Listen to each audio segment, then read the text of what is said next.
December 14th, 1944. Deep in the Ardennes forest. The smell hit us first. Smoke, cedar wood, and something impossible. Roasted beef ribs. I had been captured only hours earlier, in a frozen forest near the Belgian border where my entire unit collapsed in less than an afternoon. Snow lay thick around my ankles, crisping under every hesitant step. Artillery still echoed somewhere far away. Low, distant booms that felt like the heartbeat of a dying continent. We were marched through shattered trees, past splintered trunks and foxholes half filled with ice. The air carried the sting of cordite, pine resin, and fear. I had prepared myself for humiliation. We all had. That was what we had been taught to expect from the Americans. But instead, I saw something else entirely. A group of American soldiers stood around a fire they had built for us, feeding it with chopped logs, warming the prisoners who could barely stand. One soldier knelt beside a girl who had fainted, lifting her gently and offering a canteen. Another pressed a steaming tin cup into the hands of a woman whose lips had turned blue. And then there was the cowboy. I swear, he looked as though he had walked straight out of one of our propaganda caricatures. Broad shoulders, leather gloves, a weathered jacket, and a wide-brimmed hat dusted with snow. Only his expression didn't match the image we had been fed. He wasn't monstrous. He wasn't cruel. He smiled at me, warm, easy, almost shy, and reached out a steady hand to help me up from where I had stumbled. "Easy there, ma'am," he said in a slow Texas drawl, as if we were meeting on a quiet farm road and not in a war-torn forest littered with broken bodies and burning metal. For a moment, I couldn't breathe. Not from cold. Not from pain. But from confusion so sharp it nearly buckled my knees. Everything I had been taught about Americans, everything drilled into us in barracks, lectures, newspapers, began to unravel right there in that clearing among the trees. They were supposed to be savages. Brutes, a mongrel nation of criminals and cowards who would torture us the moment we fell into their hands. But instead, I watched them, building fires to warm prisoners, not threaten them, sharing water with those who could no longer walk, lifting us gently, as though we were something fragile rather than something hated. The contradiction gnawed at the edge of my understanding. Wrong, disorienting, almost frightening. Kindness, in a place like this, felt more dangerous than any weapon. If they had shouted, struck us, or dragged us by the hair, it would have matched the story we knew. But this unexpected mercy, it destabilized everything. As we were guided deeper into the woods, I noticed details that made the shock even sharper. Field kitchens, American ones, had been set up among the trees. Iron grates, heavy GI pots, fuel cans stacked neatly beside metal stoves. Everything efficient, organized, and absurdly abundant for a battlefield. And then the smell came again, thicker this time, drifting toward us through the trees like a forbidden memory. Roasted beef ribs, real meat, real fat, real fire, a luxury none of us had tasted in 5 long years. One of the women beside me gasped softly. Another began to cry without making a sound. I felt my stomach cramp with a longing so fierce it bordered on pain. Germany hadn't known abundance in years. Our families rationed every crumb. Our soldiers marched on empty stomachs. Women waited in bread lines stretching around blocks. In Berlin, mothers were trading wedding rings for a few slabs of margarine. Meanwhile, America, this country we had been told was weak, decadent, corrupt, was roasting meat in a winter forest on the eve of their largest European battle. A country that could fight a war and still smell like Sunday lunch, that was a country operating on a different scale of power. "We have more than enough," a guard said casually to another, not realizing I understood English. More than enough, even for our enemies. The words struck deeper than any threat. As we were herded closer to the clearing where the Americans had made camp, I couldn't tear my eyes away from the fire. Flames curled around iron grates. Snow hissed as it melted off the logs.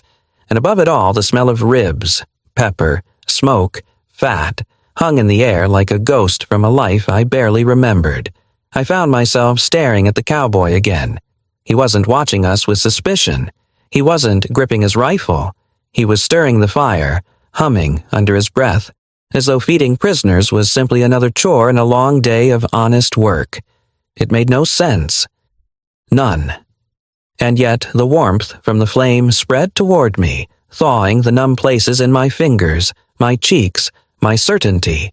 Something dangerous was happening.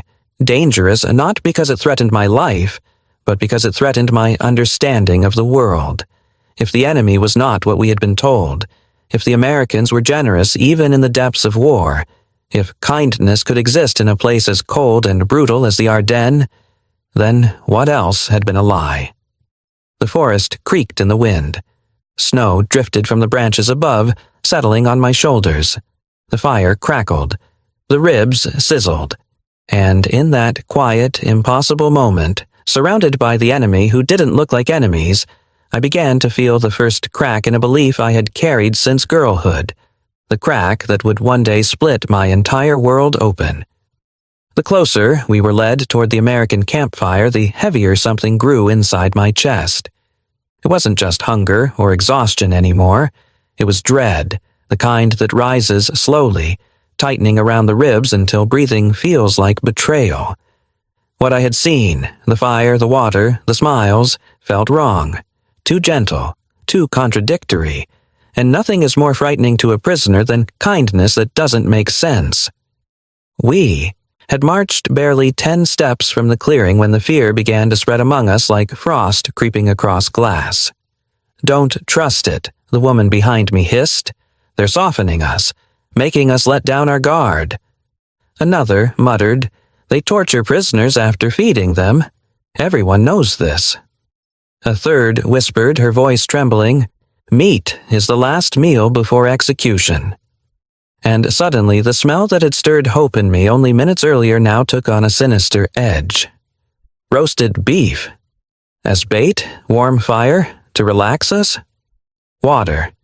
To keep us alive just long enough for something worse? The propaganda had carved deep marks in us.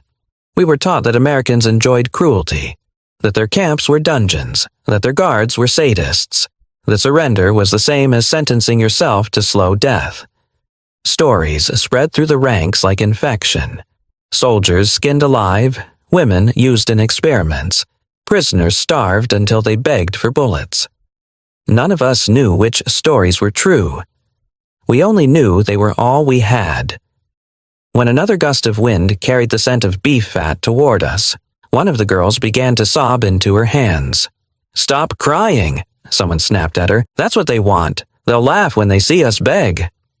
But she wasn't begging. None of us were. She was terrified because the smell, the impossible, heavenly smell, felt like a trick crafted precisely to break us. As we stepped into the clearing, my eyes landed on the first detail that made my stomach twist harder. A row of American aluminum canteens scattered on the snow, as if tossed aside casually by men who had so much that losing things meant nothing. One lay half-buried near my boot. I nudged it gently, and it rolled with a dull metallic clink, leaving a small trail in the frost. I felt a strange pang. Not envy, not yet, but a realization that these men lived in a world with more metal, more warmth, more everything than we could imagine. A world where a canteen could be misplaced, forgotten. In Germany, a soldier would guard such a thing with his life. Behind me, one of the POWs whispered, "They don't even need their equipment. Imagine how they treat their prisoners." I wasn't sure what she meant, but fear darkened her tone. Then a sharp, sputtering sound cracked through the clearing. We all flinched violently, some dropping to their knees, some covering their heads instinctively. I tasted iron in my mouth. My vision blurred. It took several seconds before I realized it wasn't gunfire. It was a Primus stove. One of the Americans had crouched beside it, striking the valve with a wrench and coaxing blue flame from the brass burner. The hiss, the flare, the metallic pop. each sound close enough to battlefield noise to send panic lancing through every one of us. My heart hammered against my ribs so hard I thought it might burst. The GI repairing the stove noticed us staring. He looked confused for a moment, then offered a small wave, as if a wave could undo everything we had been taught. I tore my gaze away and stared at the ground. My breath fogged and vanished. The fear stayed. Then came the worst sound of all, a long, loud crackling, sizzling, sharp, violent, too close to the sound of bullets hitting wood or armor. Someone screamed and covered her ears. I ducked automatically, hands instinctively rising to shield myself. But it wasn't gunfire. It wasn't artillery. It was fat, dripping onto hot iron. American meat, thick, marbled, plentiful, spitting as flames licked along a rack of ribs. I swallowed hard, my throat constricting painfully. The sound, the smell, the warmth, they all blended into a haze of contradiction. My mind couldn't hold them at once. "How can they be cooking?" one woman whispered hoarsely. "Where do they even get this food?" "America has everything," another said bitterly. "Factories, farms, ships, they drown in abundance." It wasn't an exaggeration. Even I, raised on German pride and nationalist rhetoric, had heard rumors about the American economy. 96,000 aircraft produced in 1 year, food shipped by the millions of tons, entire Midwestern states raising more cattle than Germany could feed in a decade. Their soldiers came from ranches, farmlands, places where meat was not luxury, it was identity. They grew up around grills and smokehouses. They learned to season ribs before they learned to shoot rifles. They believed food was not just nourishment, but morality. Feed people first. Take care of your neighbor. Do the right thing because it's the right thing. None of these values existed in the world I had come from. Watching them now, laughing softly as they tended the fire, sharing stories while flipping ribs, glancing occasionally at us with something that looked suspiciously like concern, felt unreal. Wrong. They didn't look like conquerors. They looked like farm boys doing a decent day's work. And maybe that was what frightened me most. Because cruelty is easy to accept. Cruelty matches the world we knew. But mercy is disorienting. I kept replaying the moment the cowboy lifted me from the snow and smiled. I had flinched when he touched me. Not because he hurt me, but because he didn't. The fear that now curled tight inside my chest wasn't just fear of death. It was fear of being wrong. Fear that the enemy I had been taught to hate might not be the monster I needed him to be. A girl beside me leaned close and whispered, her voice cracking. What if the stories were lies? What if they're better than us? I felt the question strike through me like a blade. I didn't answer. Couldn't. Because deep down, beneath the hunger and exhaustion and cold, another thought had begun to bloom. Dangerous, unwelcome, impossible to ignore. If the Americans were truly our enemies, why did it feel like they were trying to save us? Fear still clung to us like the cold, sharp, biting, impossible to shake.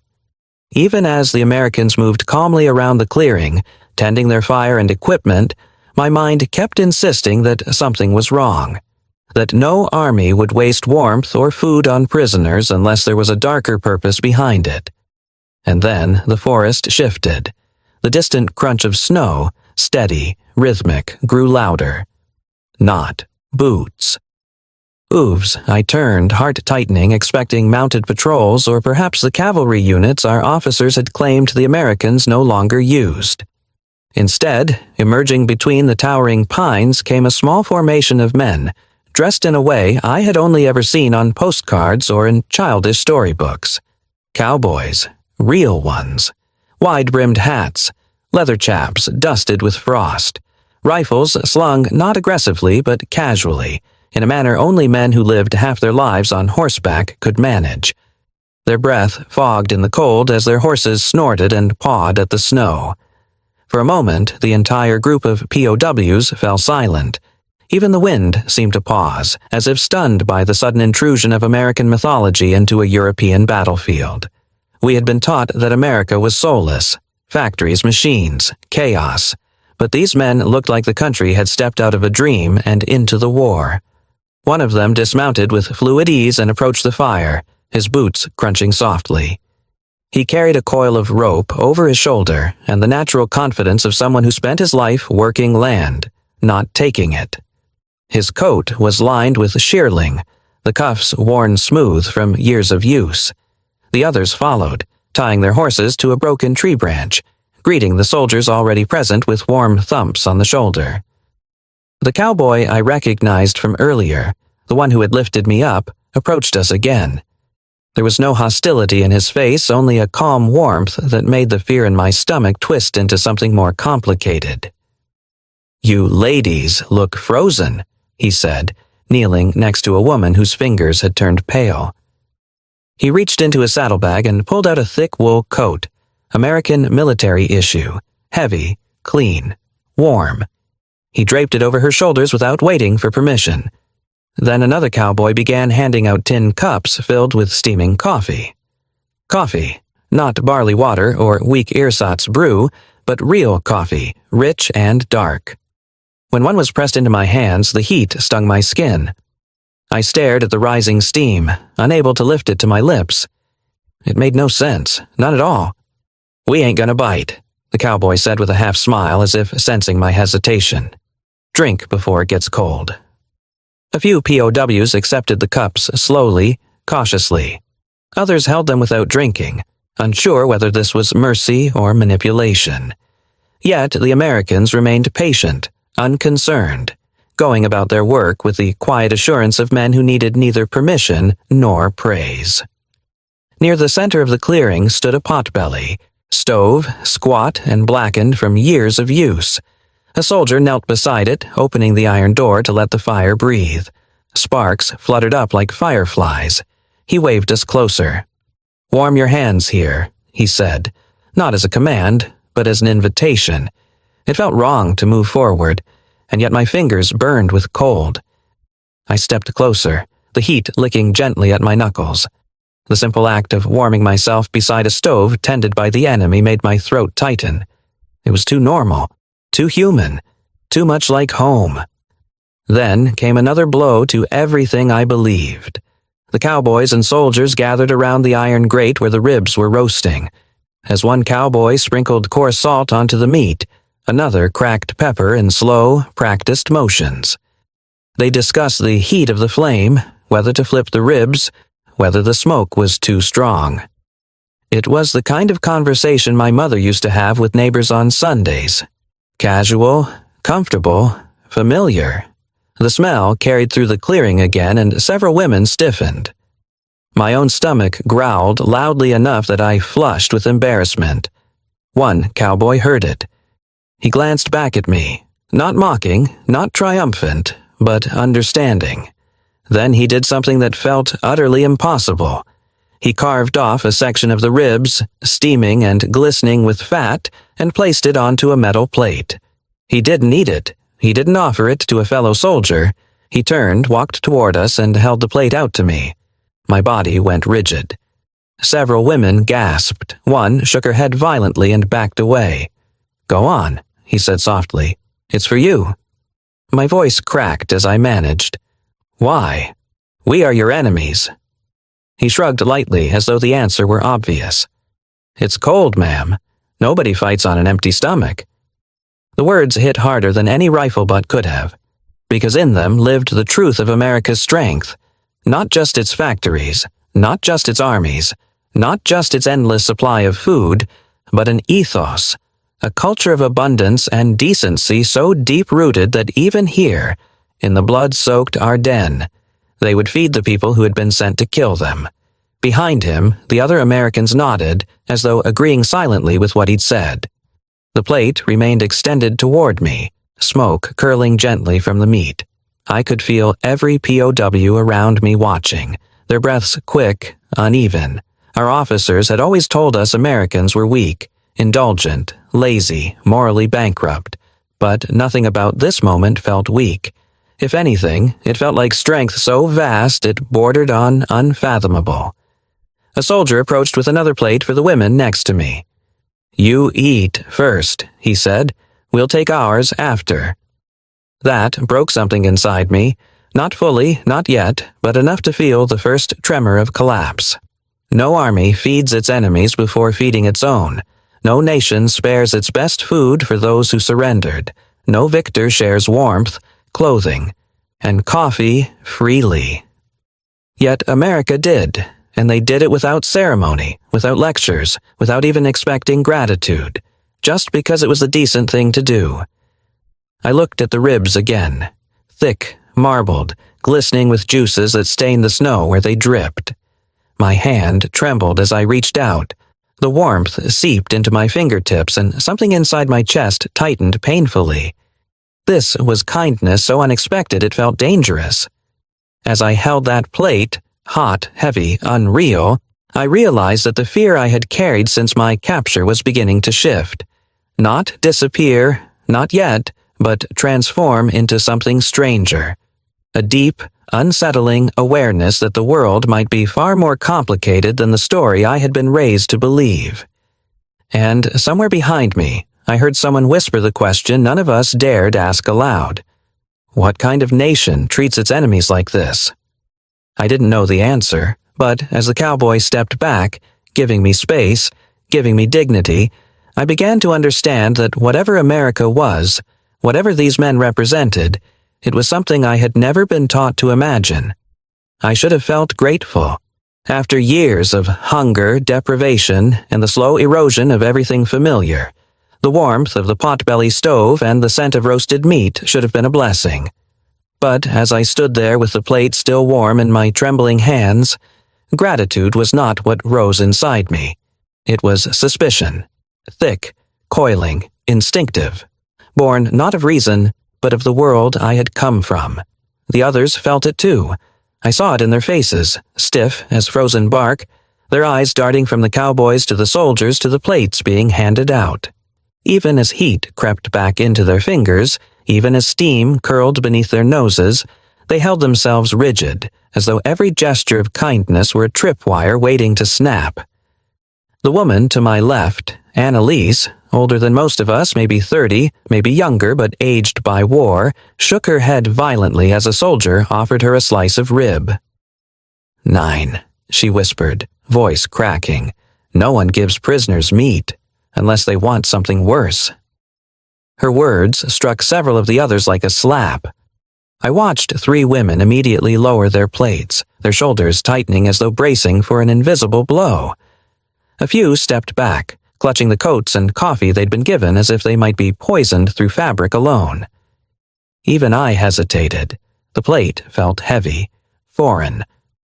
My eyes stung with warmth and confusion. Behind us, a girl hissed under her breath. They're breaking us down, making us trust them. Another added, it's psychological warfare. They want us to forget who we are. And the most chilling whisper of all came from a woman whose voice trembled as if centuries of fear lived inside her. They're tai no chung ta, brainwashing us. I swallowed hard. Was that what this was? Kindness as manipulation? Food as a weapon? It didn't seem possible. And yet everything we had been taught told us that nothing the Americans did could be taken at face value. We had been fed too many stories, too many horrors, too many warnings about smiling enemies and poisoned generosity. But slowly, quietly, the cracks began to form in those beliefs. Because no matter how deeply the propaganda had shaped us, even fear must eventually yield to hunger. A cold gust of wind swept through the clearing, carrying with it the unmistakable smell of charred fat and pepper, so rich it made my stomach twist painfully. The plate in my hands shook. I tightened my grip, wishing desperately that my own body wouldn't betray me in front of the others. I glanced at the American soldiers. They weren't watching us with malice. They weren't smirking or whispering or exchanging triumphant glances. They simply tended the fire, flipped the ribs, refilled tin cups, and nudged logs into place with boots dusted in snow, like men doing an honest day's work on a cold winter morning, not men orchestrating a trap. Still, the fear clung to us. It had shaped us for too long to loosen easily. Back home in Germany, if home still existed, people were starving. Real starvation. The kind that hollowed the cheeks of children and left old men collapsing in the street. Rations had been cut again and again. 300 grams of bread per day. Meat allowances shrinking to scraps. Most families survived on potatoes, turnips, and the hope that tomorrow's air raid might spare their kitchen. I had heard rumors that by late 1944, some German households received barely 200 grams of meat per month, if they received any at all. And yet here, in a muddy forest half a world away, American soldiers were giving us ribs thick with fat and flavor. Not crumbs, not scraps, not leftovers scraped from their own plates. Fresh, plentiful meat. It didn't fit into any version of the world we understood. I remembered overhearing one of our officers months earlier before our unit collapsed. "Americans eat like kings," he had spat. "They have so much they can afford to throw it away." At the time, I thought it was an exaggeration meant to steal our resolve, but now, I wasn't sure, because this field kitchen, this abundance, this casual generosity, did not feel like excess. It felt like culture, like identity. Later, I would learn that America fed its POWs 3,200 calories a day in strict compliance with the Geneva Convention, more food than many German civilians saw in a week. Even their prisoners were treated with a degree of humanity that our own army rarely afforded its soldiers. But standing there, in that moment, I didn't know any of that. All I knew was that the Americans' abundance terrified me almost as much as their kindness. A cowboy refilled my tin cup with coffee, offering a gentle nod before stepping away. I stared at the dark liquid. Why give it to me? Why warm us? Why share their best food in the midst of a war they were still fighting? From behind me came another voice, sharp with panic. "It's a trick. They're softening us before interrogation." Another added, "They want us to like them, to betray our country." But then Annalise, the same older woman who had warned us moments earlier, whispered something new, something frail, something almost childlike in its uncertainty. Or, what if they simply do this because it is who they are? Her question hung in the cold air. I felt my heart falter, because even though fear still rooted itself deep inside me, part of me knew she might be right. These Americans, cowboys and farm boys and mechanics, did not look like the villains printed on our propaganda posters. They did not treat us like trophies. They treated us like people. People who were cold and hungry, people who needed coats and fire and warm drinks, people worth feeding. I looked again at the cowboy who had given me the ribs. He stood beside the fire, flipping another rack, humming a tune that sounded like a lullaby carried by the wind across an ocean. His breath curled in soft clouds. His shoulders relaxed. There was no hatred in his movements, not even contempt. Just an easy confidence that came from belonging to a country so wealthy, so stable, so secure in its moral code that showing mercy cost them nothing. And that realization frightened me far more than cruelty ever could. Cruelty is simple, predictable, logical. Mercy is something else entirely, something disarming, destabilizing, something that forces you to question everything. I felt the first bite of meat on my tongue. The warmth spread through me like a shock. It was tender, rich, overwhelming. Tears pricked my eyes, not from sadness, not from joy, but from the violent clash between the world I had been promised and the one I was standing in. Around me, the other women hesitated, wavered, then slowly, one by one, lifted their own plates. Hunger outran ideology. Cold outran fear. And humanity, quiet, stubborn, undeniable, began to seep into the cracks. I heard one POW whisper under her breath as though confessing to a sin. Perhaps the Americans are not monsters. Another answered, no, They are something much more dangerous. What? Someone whispered. Good. And in that moment, cold forest, warm stove, the smell of ribs drifting upward through the trees, I understood why this frightened us so deeply. Because if the Americans were good, then we had been wrong. If they were generous, then we had been misled. If they were merciful, then our hatred had no foundation at all. And if that was true, then everything we believed about the world, about the war, about ourselves, was beginning to crumble. For a long moment after Annalise whispered that single dangerous word, good, the clearing fell into a strange, trembling silence. Not peaceful, not calm, but fragile, like a thin sheet of ice stretched across deep water. One wrong step, one wrong thought, and it felt as though everything inside me would shatter. The plate in my hands had cooled slightly, though steam still curled lazily from the ribs. Around me, the other women stood stiff, uncertain, torn between fear and need. The Americans kept tending the fire, unbothered, their breath rising in white strands as ribs sizzled and fat dripped onto glowing coals. Their ease, their absolute lack of menace, only deepened the conflict inside my chest. I had fought hunger for years, but I had never fought hope.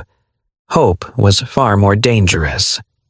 Finally, with fingers trembling from cold and something deeper, I lifted the first piece of meat to my lips. I thought I was prepared. I wasn't. The moment my teeth broke through the surface, warm fat spilled into my mouth like nothing I had tasted since girlhood. Salt, smoke, the deep richness of real beef, flavors so familiar yet so distant, they felt like ghosts brushing against the back of my throat. My jaw froze. My breath caught. And then something inside me cracked. It wasn't just taste, it was memory. I was suddenly 8 years old again, standing barefoot on the stone floor of my mother's kitchen. My father carving the Sunday roast. My mother leaning over the stove, humming. Light filtering through lace curtains. Warmth. Safety.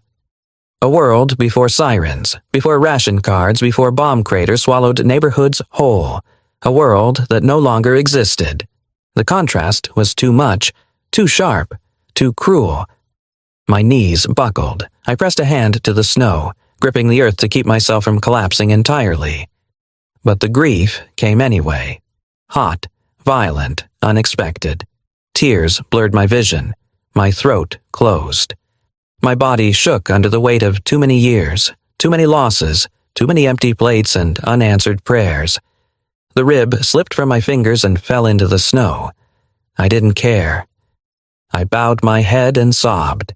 Not graceful tears, not quiet ones. Raw, choking, uncontrollable sobs that tore out of me with years of hunger and fear tangled inside them. Around me, other women began breaking too. One fell forward, catching herself on her hands as she cried into the snow. Another clutched her piece of meat to her chest as though afraid someone might take it away. A third took a bite, then another, each chew accompanied by fresh tears as she whispered her children's names under her breath. Mein Sohn. Mein kleines Mädchen. She wept louder. Why them? Why do they starve while I eat this here? The forest echoed with grief. Quiet at first, then swelling into a chorus of broken voices muffled by frost and wool scarves. It was the kind of crying that came not from the moment, but from everything that came before it. Years of fear, sacrifice, indoctrination, deprivation, and guilt. I wiped my eyes with the back of my sleeve, but the tears wouldn't stop. They streamed hot against my freezing skin, dripping into the snow in small, dark spots. Why was this happening? Why was I unraveling over a piece of meat? Because kindness can hurt more than cruelty. Because mercy can expose wounds you never knew you carried. And because tasting something beautiful in the midst of devastation forces you to confront everything the war stole from you. I didn't realize the cowboy had approached until a shadow fell across me. He crouched down slowly, careful, gentle, as if approaching a frightened animal. His gloved hands rested on his knees. His eyes, soft beneath the brim of his hat, searched my face not with suspicion, but with concern. "Ma'am," he said quietly, "did it hurt you?" His voice wavered with confusion. Not understanding. Not yet. I shook my head, pressing a hand to my mouth as another sob hit me like a wave. Behind him, one of the younger soldiers stepped closer, brow furrowed in honest bewilderment as he watched another woman sink to her knees. "Why are they crying?" he whispered to the cowboy. The cowboy exhaled, a slow, heavy breath as though the weight of something unspoken finally settled on him. "We just wanted to help, that's all."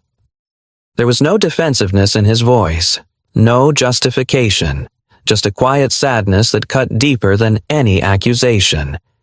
He didn't understand that kindness, when given to someone who has forgotten what it feels like, can break them apart. He didn't know that meat wasn't just food to us, it was memory, guilt, longing, loss. He didn't know that the sudden abundance in our hands made us painfully aware of the emptiness everywhere else. The soldier beside him shifted awkwardly. "Should we stop serving them?" The cowboy shook his head firmly. "No, they need this, even if it's hard."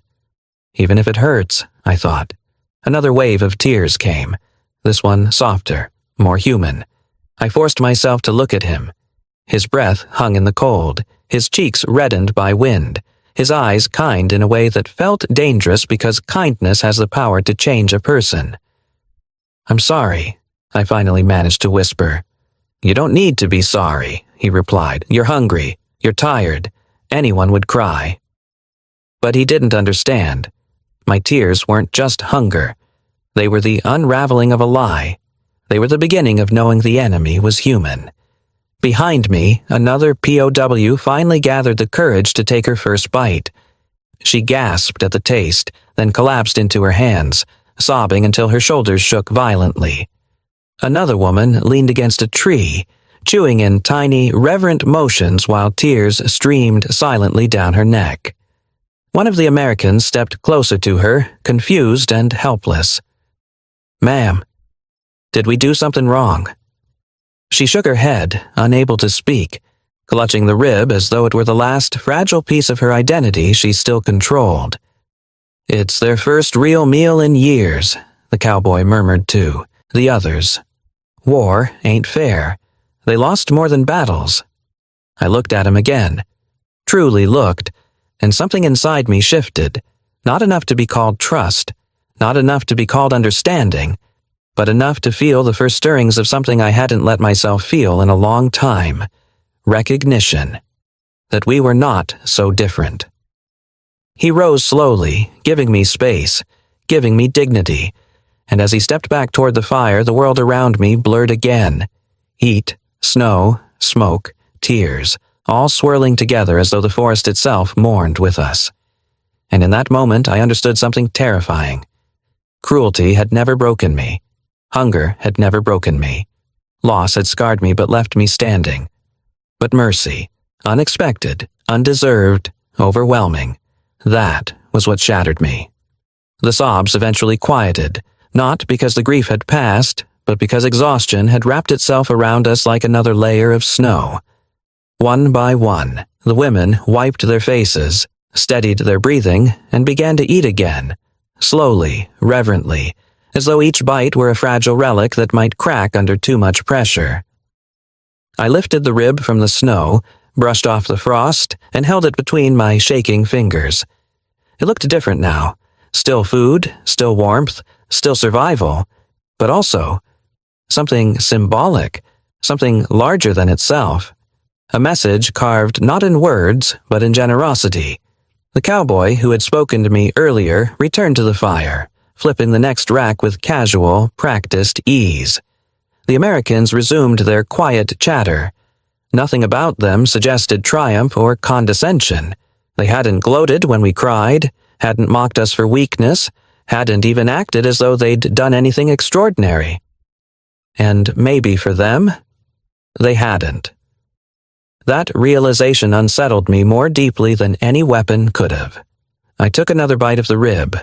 The warmth spread through my chest, loosening something inside me that had been knotted for years. As the taste settled on my tongue, I felt a shift, a slow, seismic shift, like the cracking of ice beneath a dawn sun. It wasn't just the meat. It wasn't just the fire or the coats or the coffee. It was the unmistakable truth forming inside me, clear and cold as the winter air. Germany had not lost because we were weaker. We had lost because they were stronger in ways we never understood. Not just stronger in steel or numbers, stronger in spirit, stronger in abundance, stronger in the belief that even war could not strip them of decency. I closed my eyes, feeling the last tears slip free, and let that truth settle inside me with a weight I had never carried before. For years, we had been told that sacrifice was noble, that hunger proved loyalty, that our suffering was proof of moral superiority. We were taught to believe scarcity was a virtue, that pain was discipline, that obedience defined greatness. But standing there, cheeks wet, ribs in hand, my stomach full, for the first time in months, I understood that none of those beliefs fed a nation, literally or figuratively. America fed its people, fed its soldiers, fed its prisoners. Not because they were soft, not because they were naive, but because they could. A soldier passed by carrying a bucket of water to refill the stove. He noticed me watching him and paused, resting the bucket on the ground. "You feelin' better, ma'am?" he asked gently. I nodded, unable to speak. He hesitated, then offered a small, thoughtful smile. "You know," he said, adjusting his gloves, "we don't win wars by starving people." He shrugged lightly as if stating an obvious truth. "We win by being who we are." I blinked at him, stunned by the simplicity of the statement. Being who we are. Those 4 words struck me harder than artillery. They carried the weight of an entire nation's identity. Humble, assured, unwavering in its values. A country that believed its morality didn't need to bend to win. I looked around the clearing. The Americans worked with quiet efficiency, tending the fire, helping prisoners stand, distributing blankets, pouring coffee as if it were the most natural thing in the world. There was no cruelty in them, no smugness, only a steady confidence that echoed like wind through the pines. If this is who the Americans are, what does that make us? I didn't know the answer then, but I would spend the rest of my life learning it. I am an old woman now. My hands have wrinkled, my hair turned silver, and the world I once knew, the world of uniforms, sirens, and winter marches, has long since slipped into history books. Germany rebuilt itself from ash. Children laughed again in streets that were once rubble. Factories hummed, markets filled, life returned. But hunger, grief, war, those leave marks that even prosperity cannot fully erase. When I returned home in 1946, I stepped into a country nearly unrecognizable. Buildings flattened, families broken, a nation hollowed out from the inside, pride burned away, illusions collapsed, the old certainty shattered beyond repair. Many of us came home wondering who we were without the slogans, without the flags, without the promises that had led us to ruin. Yet through all the devastation, I carried one memory that glowed like a stubborn ember refusing to die. A fire in a forest, a cowboy's gentle smile, a plate of beef ribs warm in my frozen hands, and the quiet conviction in an American soldier's voice, we win by being who we are. That moment, simple, human, impossibly generous, became the compass of my life. For years I couldn't explain it, not even to myself. How could a single act of kindness in the middle of a brutal winter change everything I believed? How could meat, of all things, carry such weight? How could mercy break me more deeply than hunger ever had? But when I had my first child, then my second, the answer finally came. When they asked me about the war, as children always do, curious about the darkness behind the photographs, I told them only one story. Not about battles, not about fear, not about defeat, but about the night an American handed me food before he fed himself. The night he placed a plate into the hands of someone taught to hate him. The night he looked at a frightened girl from the other side of the world and saw, not an enemy, not a threat, but a human being worth keeping warm. That, I told my children, is the greatest power any nation can wield. Longhan Jiao, humanity, the courage to be kind. I wanted them to understand something deeper than politics, deeper than borders, deeper than the fragile ideologies that rise and fall with time. Strength means nothing without mercy. Victory means nothing without decency. And the greatest nations are built not only on power, but on compassion. Even now, decades later, I can still smell the cedar smoke, still hear the crackle of fat dripping onto the flames, still feel the wool coat an American draped over my shoulders. These memories have become part of my bones, inseparable from the person I became. And sometimes, when the world feels heavy again, when division grows, when people forget the lessons carved by history, I think of that cowboy wiping snow off his hat, looking at a group of terrified German girls and saying softly, "We just wanted to help, that's all." It has taken a lifetime to find the right words, but here they are. You did not defeat me with bullets. You defeated me with beef ribs, with a warm coat, with a hand extended instead of a fist, with the impossible mercy of feeding me before I believed I deserved to live. That is how you won. It came from understanding their place in the world. It was the opposite of everything I had been raised on. Germany. Obedience. Sacrifice. Hardship. Ideology. Propaganda. Masquerading as honor. America. Abundance. Practicality. Humanity. Confidence without arrogance. Kindness without weakness. The contrast was so stark it made my heart ache. A woman near the edge of the clearing swallowed a mouthful of meat and whispered to herself, "They have so much, they can give it away."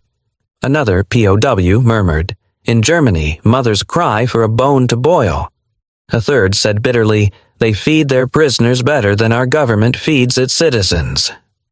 No one argued, because it was true, and truth once seen cannot be unseen.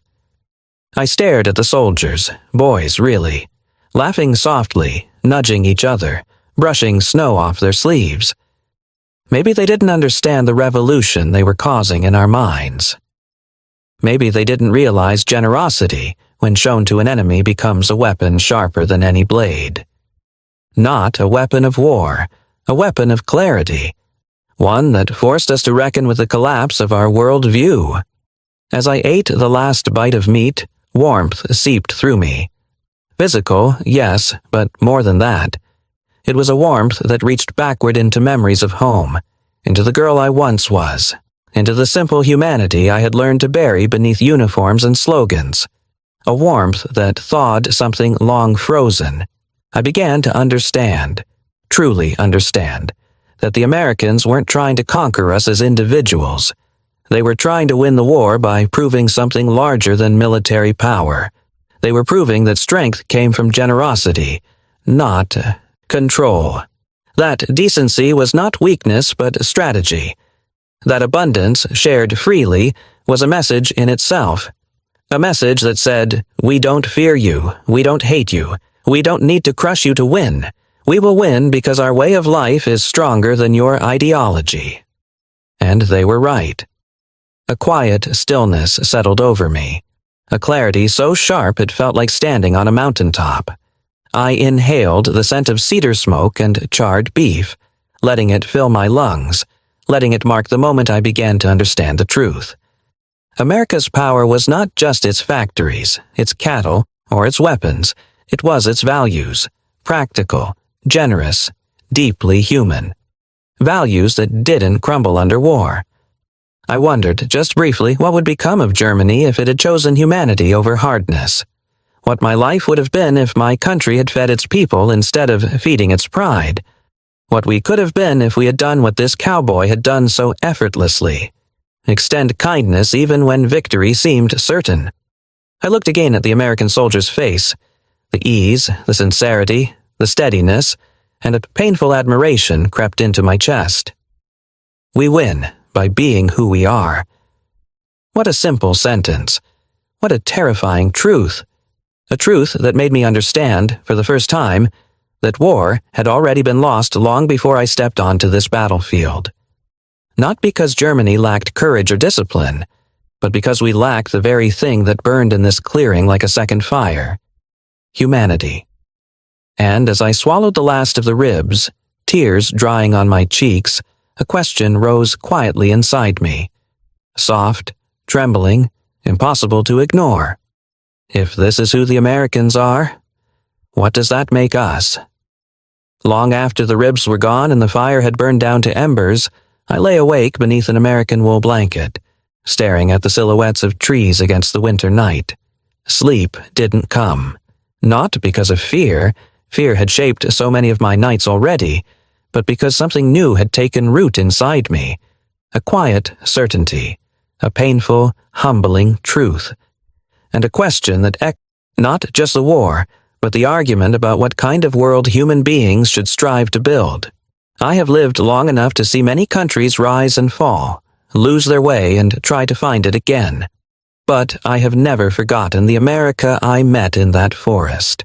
Strong, yes, and wealthy beyond imagination, but more importantly, confident enough in its values to show humanity even to its enemies. There is a kind of greatness in that which defies time. And to those Americans who listen to stories like mine today, your fathers and grandfathers were not only warriors, they were moral giants who believed that decency was not a weakness, but a duty. That is why America was great. That is why America mattered. Not because of the weapons it built, but because of the humanity it refused to abandon. If you are an American reading or hearing this, I hope you feel what I felt on that night. Because your country once showed the world a standard of mercy few nations have ever matched. Because there was a time, clear, steady, unshakable, when America knew exactly who it was. Generous, united, principled. Because you will wonder, as I often do, does America still remember the spirit of its greatest generation? And finally, deep, enduring gratitude from those like me, German POWs who survived because your soldiers chose compassion over cruelty. I survived the war. I built a family. I lived a long life.